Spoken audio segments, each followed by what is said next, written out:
Hello and welcome to another edition of Bet Analysis here at Life of a Punter.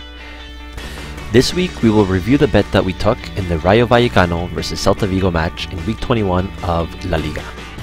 The strategy that we use when selecting bets is that we look for stats that are 75% or higher and are consistent across three criteria: head-to-head stats, team versus group stats, and current form.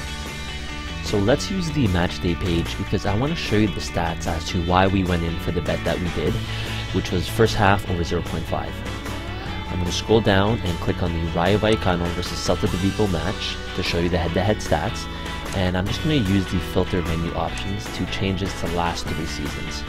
What we're looking for here is how many goals are scored in this fixture and when do they come. As we can see, Rayo Vallecano has won this matchup in 5 of the last 6 games. So Rayo is to be favored in this matchup. In terms of goals, the average match goal is 3.33.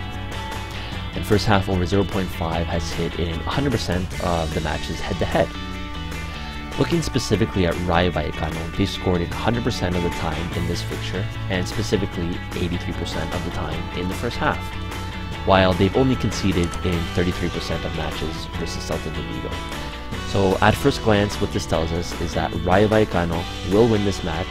It's going to be a high scoring game, probably match goal over 2.5 will hit, and Rayo Vallecano will likely score in the first half. That's criteria 1. Criteria 2 is team versus group stats.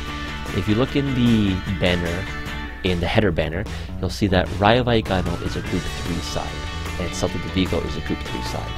Since we favor Rayo Vallecano, what we're going to do in the Want More Stats section, I'm going to select La Liga, I'm going to select Rayo Vallecano, and then I'm going to select to see how they've played against Group 3 sides, since Celta de Vigo is a Group 3 side.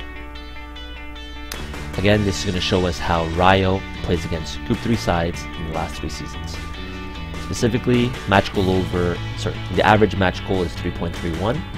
and first half over 0.5 is still high at 78%.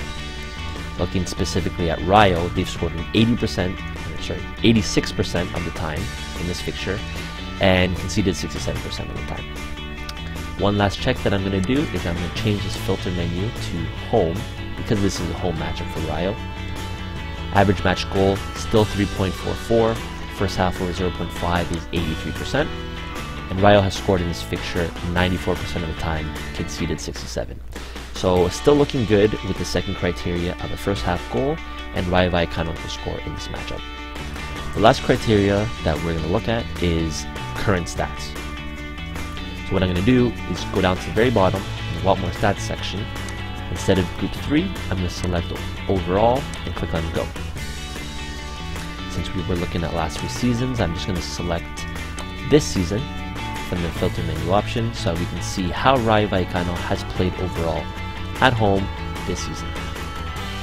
We'll see their average match goal has dropped down to 2.73, but first half over 0.5 is still a high 82%. Looking specifically at Rayo, they've scored in 64% of their games at home this season and conceded 73%. So the only stat that we found consistent across all 3 criteria was first half over 0.5. There was a green arrow in each of the 3 criteria, which is why we ended up betting on first half over 0.5 in this fixture. And what ended up happening in this match is that Rayo Vallecano did win. Final score was 3-0, and all 3 goals actually came in the first half, in the 21st, 26th, and 36th minute. So while many were predicting a Celta Vigo win, Life of a Punter correctly predicted a Rayo Vallecano win and a goal in the first half. So that's it for this week's bet review. Thanks for taking the time, and see you next week after another successful weekend of bets.